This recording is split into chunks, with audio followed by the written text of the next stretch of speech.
Salut les amis, bienvenue à tous sur Sinofrance. Nous sommes le samedi 26 novembre en direct de Pékin et je voulais faire un nouveau point Covid sur la situation en Chine, à Pékin plus particulièrement, parce que c'est là où je suis, et aussi un petit peu en continuation de la vidéo de la semaine dernière en fait. Voilà, parce qu'il y a pas mal, il y a de l'eau qui a coulé sous les ponts et je voulais en parler. Et en fait, j'ai rien trouvé de mieux pour faire cette vidéo que une lettre de la CCI France-Chine qui résume la chambre de commerce, donc France-Chine, qui a été faite là, qui date du 24 novembre en fait. Donc d'il y a 2 jours en fait, tout simplement. Et en fait, je vais vous mettre cette lettre que j'ai traduite en français en fait parce que ils l'ont mis en anglais en fait, en anglais et en chinois. Donc voilà, je l'ai traduite en français. C'est une super lettre que je vais vous mettre, voilà, sans plus attendre. Hop, voilà. Et je vais vous la lire en fait. On va la lire ensemble pour que je vais vous mettre le lien aussi de cette lettre en description. Voilà, parce qu'il faut rendre à César ce qui est à César. Mais en tout cas, c'est vrai que je sais pas pourquoi elle n'était pas en français en fait. Donc ça, c'est un petit peu bizarre et c'est pas top, mais en tout cas, voilà, bravo à eux quand même pour avoir fait cette super lettre. Donc voilà, et ça en fait, si vous voulez, c'est un petit peu en réponse à ce que à ma vidéo qui date d'il y a une semaine en fait, parce que beaucoup de choses se sont passées. J'ai reçu énormément de messages, donc merci à vous, merci à tout le monde pour vos messages. Et continuez dans l'espace commentaire parce que beaucoup de gens me messagent en privé, c'est super sympa, c'est super gentil, je réponds à tout le monde, mais pensez, en fait, c'est pour l'algorithme YouTube, hein, c'est tout bête, mais ça aide à faire monter la chaîne. Voilà, donc pensez à ça. Donc voilà, déclaration de la Chambre de commerce et d'industrie française en Chine sur les dernières mesures de prévention et de contrôle de l'épidémie. Donc le 11 novembre 2022, donc c'était il y a une semaine, c'est suite à ça que j'ai fait ma dernière vidéo. Sous la direction du secrétaire général Xi Jinping, le Conseil d'État a publié une liste de 20 points, donc c'est encore une fois ce dont j'ai parlé il y a une semaine, sur l'optimisation des mesures de prévention et de contrôle de l'épidémie de Covid-19 pour un travail scientifique et précis de prévention de l'épidémie. Alors excusez-moi, un petit problème ici parce que c'est moi qui ai fait la traduction. Cette liste énumère 20 mesures pour optimiser la prévention et le contrôle. Il s'agit notamment de supprimer le mécanisme de coupe-circuit des vols entrants. Donc avant, je vais revenir sur ce point vite fait. Avant, en fait, s'il y avait beaucoup de cas, s'il y avait quelques cas Covid dans un avion, le vol était supprimé, la ligne était supprimée. Et ça, avec ces 20 nouvelles mesures, ça devait être annulé, en fait. Voilà, donc plus de suppression de vol. Et c'est pour ça que, en fait, moi, j'avais titré ma vidéo qu'on pouvait voir le bout du tunnel, en fait. Le bout du tunnel de cette histoire de Covid-0, en fait. Et en effet, si ces 20 points étaient vraiment appliqués, et c'est ce que la Chambre de commerce dit, eh bien oui, ce serait le bout du tunnel, tout à fait. Donc je ne reviens pas sur ce que j'ai dit. Sauf que dans la pratique, dans la réalité des faits, ces 20 points-là ne sont pas appliqués. Et on va le voir avec dans cette vidéo avec cette lettre de la Chambre de commerce et d'industrie. Donc un autre point, c'était de réduire la quarantaine à 5 jours, plus 3. Donc 5 jours dans un centre et ensuite 3 à la maison. Donc concrètement, 5 jours, quoi. Parce qu'après, tu passes 3 jours à la maison, voilà, t'es tranquille. Ne plus identifier de contact secondaire, donc c'est-à-dire que si toi, tu as le virus, eh bien, toi et les gens dans ta proximité immédiate, donc N+1, sont soumis à la quarantaine. Et non plus le N+1 plus 2. Donc là, ça générait des centaines de cas. Et ensuite, supprimer les zones à risque moyen élevé, je l'ai dit dans dernière vidéo, ça évite toute interprétation voilà, aléatoire. Ensuite, ça continue. L'ajustement de ces mesures d'optimisation réduira considérablement l'impact négatif de la prévention de l'épidémie sur les activités économiques et sur la vie des gens, des citoyens. Voilà.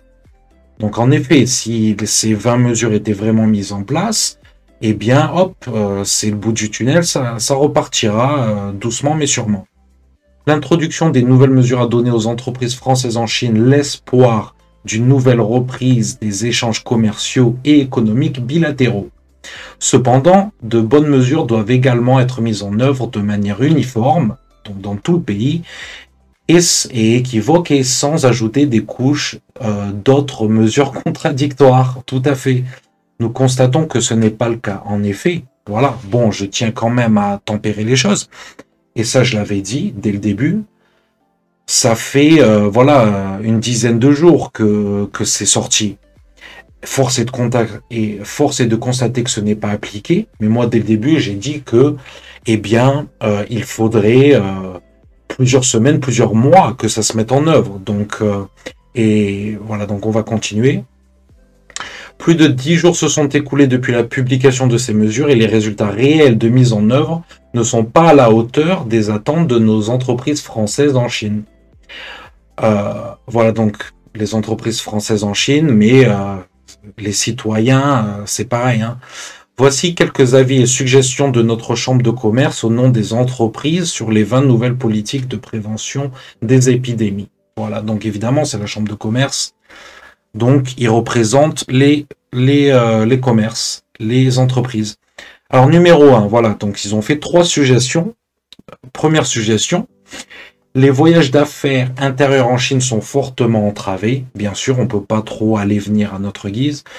De nombreuses entreprises françaises ont plusieurs succursales ou institutions en Chine. Voilà, donc il faut se déplacer à droite à gauche. Si tu es une grosse entreprise française, voilà, donc je sais pas, Airbus, Michelin, j'en sais rien, Danone, enfin bref, évidemment qu'ils ont plusieurs points en Chine. C'est pas que Pékin, c'est pas que Shanghai. Donc il faut qu'ils se déplacent à droite à gauche, évidemment. Donc de nombreuses villes ont ajouté leurs propres restrictions, ça c'est vrai, et c'est un problème. En Chine, c'est que voilà, c'est tellement décentralisé que telle ville va faire ça, telle ville va faire ci, et au final, ça a créé encore plus de confusion. Voilà, c'est pas centralisé. Donc après, ils donnent des exemples, voilà, que de nombreuses villes comme Canton, Chengdu, Chongqing, Wuhan ont leurs propres exigences. Oui. Numéro 2, les voyages internationaux entre la Chine et la France sont encore limités. Oui. Voilà, donc ils veulent plus d'avions, etc.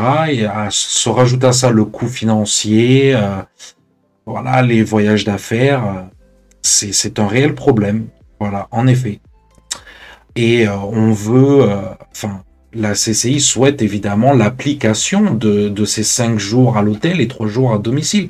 Mais dans les faits, selon les villes, en plus, c'est différent. Voilà, donc là, on est dans une période de battement et voilà, c'est vraiment de flottement. Et c'est frustrant, voilà, je ne vais pas revenir sur ce qui s'est passé en Chine. Vous pouvez le voir ailleurs.